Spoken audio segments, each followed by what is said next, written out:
My sister-in-law knows I don't drink, but despite that she pranked me with alcohol to get a laugh out of my reaction on the one day my husband wasn't with me, and now I want her out of my life for good. I, 29F, don't drink alcohol. The short answer to the reason for this is I grew with two highly abusive alcoholic parents. It took me a lot of self-work and therapy to even be able to be in the same room as people that are drinking.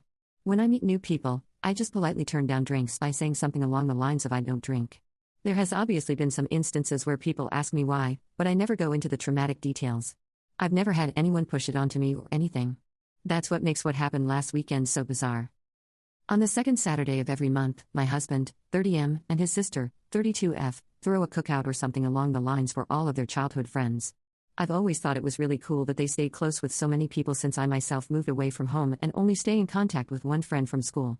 I've been attending these hangouts ever since my husband and I started dating. There's never been any issues. I get along well with his friends and his sister. Last Saturday, my husband took my 11-year-old little brother out of town for a dad/son day. We're his legal guardians. I've had custody of him since I was 20. So I went to the cookout alone this time. I've done this a couple times before, it's always been fine. So, my Sil handed out the usual mimosas. I asked for just orange juice like always. When I took a sip of the drink she handed me, I immediately spit it out because I could taste champagne. I turned around to my Sil and said, "Oh, you must have given me your drink by mistake." When I turned, I noticed her and two of her friends laughing. I was so confused. I asked what was going on and my Sil said through her giggles, "We thought it would be funny to see how you react to alcohol since we've never seen you drink it before. You should have seen your face." I was honestly just so shocked by that my only response was what the hell? As they continued laughing, I just told them I was leaving. I honestly don't even remember that drive home because I was trying to keep myself from having a panic attack. When I finally got home, I just broke down crying. My husband and brother got home shortly after that and I couldn't hide how I was feeling even if I wanted to. My husband immediately asked me what was wrong and I just broke down again. I hate that my brother had to see me cry. I try to keep our house as happy and safe as possible. After I put on a movie for my brother, I explained what happened to my husband. He was so mad. I've never seen him like that before. He told me to go relax with my brother and he was gonna sort everything out. I could hear him yelling at his sister on the phone and after almost an hour, he came and sat with us and told me we wouldn't be seeing her again. The next day, we told my mother and father-in-law. I've always been really close with them so I wanted to confide in them, but I was obviously scared because that's their daughter and I didn't want to talk bad about her to them. To my surprise, they were absolutely mortified and so apologetic on behalf of their daughter. I'm so glad because my little brother adores them. It would have been devastating if our relationship with them suffered because of this. So, yeah. This past week has been so weird. I feel weirdly betrayed. I hate that my Sil and her friends used me as some sort of entertainment for the day. I know that they don't know the trauma this triggered inside of me, but I'm just so confused on why they thought that was an okay thing to do. I also feel guilty because I don't want my husband to stop going to the cookouts and lose his time with his friends and I don't want him and his sister to never see each other again because of me. My husband is amazing and has assured me it wouldn't be my fault if they never speak again. It's just hard not to feel that way. Don't worry though, I've had a lot of emergency therapy sessions this week and I know I'll be okay. It was just such a bizarre thing to experience. It seems like such a small, inconsequential thing to have happened to me. But it's been a crash course on trauma, triggers, PTSD, etc. Typing it out has been so helpful. Thanks for listening to my ramblings. Update. Thank you to everyone that left me kind comments and messages on my previous post. I'll just get right into the update. A lot of you guessed right. This isn't the first time my Sil has done something like this. She is definitely what some would consider a mean girl. My husband and his parents have had multiple falling outs with her over the years, but they've been on good terms recently until she pranked me. So, yeah.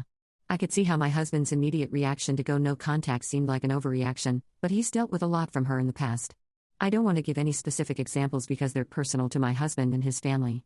Hope you all understand. So here's what happened after my last post. After talking with my therapist and my husband, I decided I wanted to message my Sil. I asked her if she wanted to get lunch and talk about what happened. I wanted to explain some of my past to her, my PTSD diagnosis, and why what she did affected me so much. I just wanted this to be over and for us to come to an understanding. But she never responded. A couple of my husband's friends that were at the cookout when the prank happened called us to check in on me. They said they had no idea my Sil planned that and they never would have let it happen. That's probably why she didn't clue them in on the prank.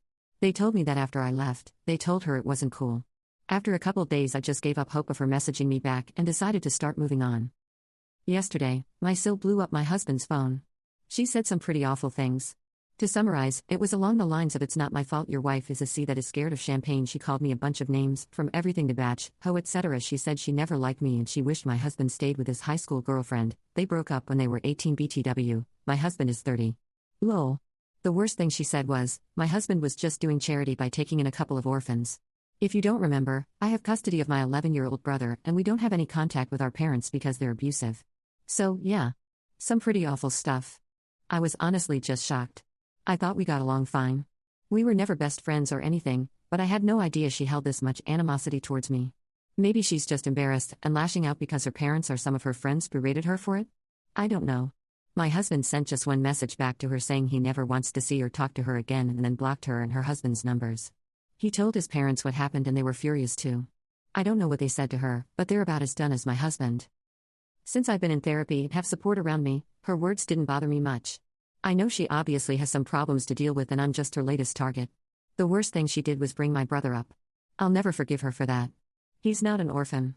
He has two parents that love him. And I'm not either. I have in-laws that love and support me. They always have my back, even when it comes to their own daughter. If I never see my Sil again, I'd be fine with that. I truly hope one day she'll come to her senses and understand the way she treats people isn't right. We've decided to turn every second Saturday of the month into family day in place of the cookouts. I'm gonna be just fine. I'm already feeling miles better than I did writing my previous post. For everyone calling me dramatic, I'm genuinely glad you don't have experience with PTSD or triggers. I don't think it's funny to give someone alcohol without their consent even if you know the person drinks. Anyway, again, thank you for all the kind words. I hope there will be no more updates, but if anything crazy happens, I'll let you know.